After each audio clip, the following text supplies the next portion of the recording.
The jungle was never silent, always alive, always whispering secrets to those who knew how to listen. But that day, the moment the search team stepped into the clearing, it felt like the very air was holding its breath.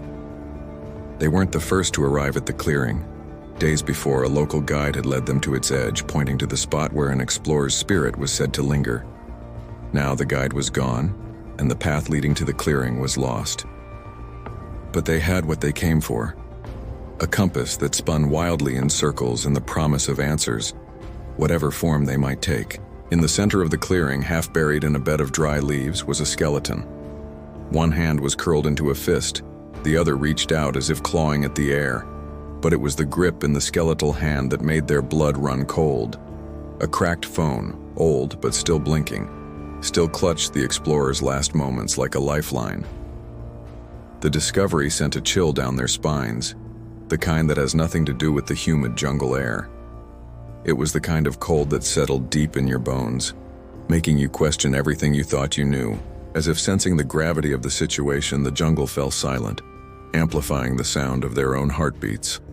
It was almost as if the surrounding trees were holding their breath, observing the proceedings with an ancient, knowing gaze.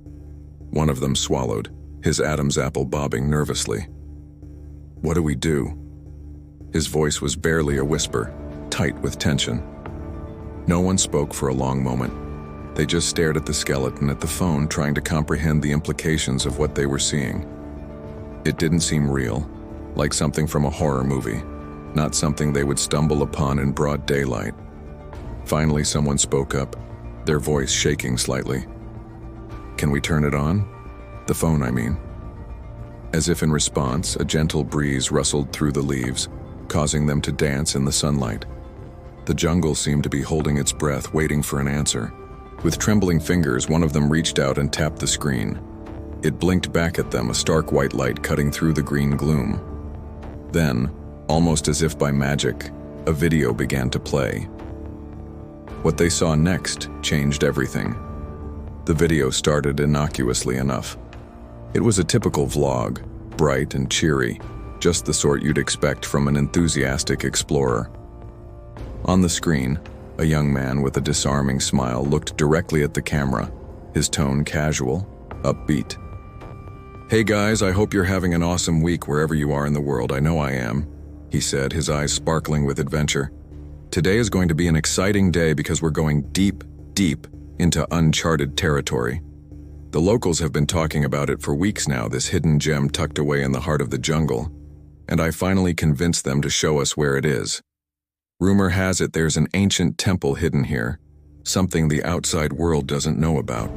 You know, one of those places that time forgot." He paused, tilting his head back to study the canopy above them. "I won't lie, it's a little eerie.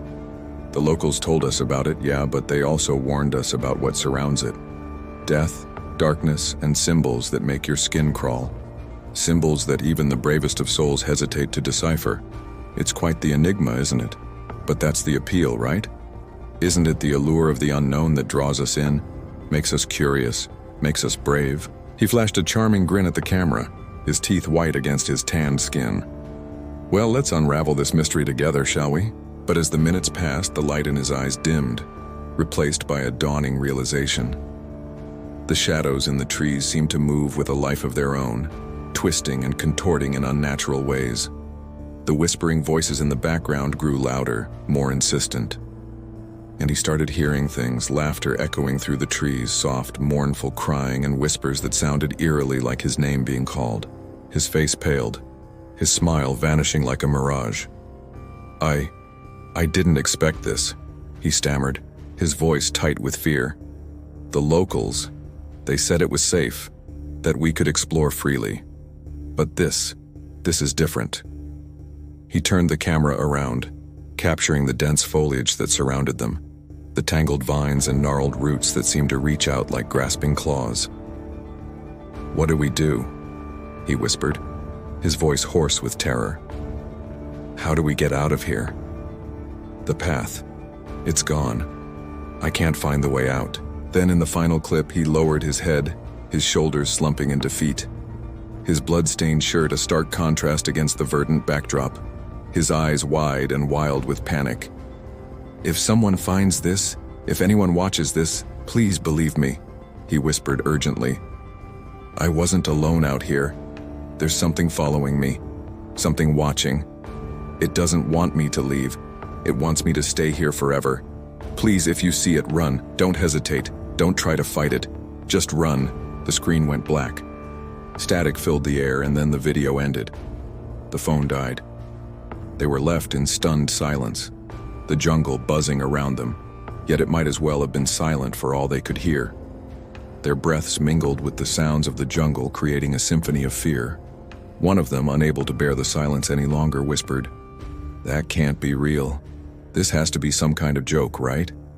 But their faces were drained of color, their eyes wide with terror as they watched the skeleton on the ground. Another one shook their head, their voice shaking. "It is real.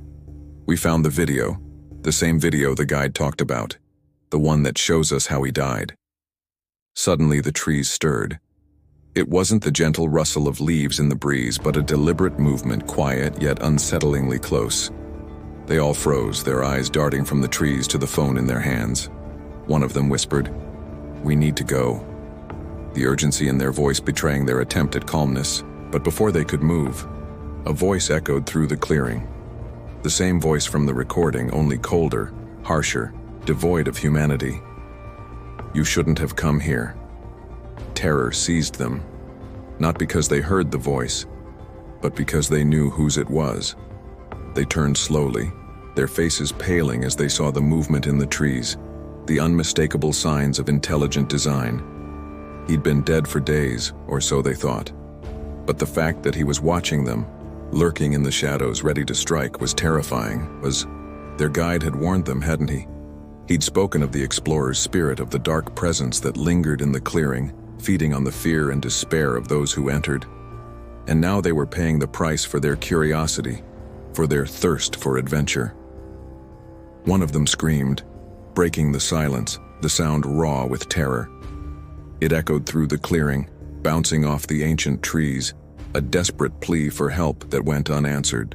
As the screams echoed through the jungle, the figure emerged from the trees. It moved with a disturbing grace, silent yet deadly.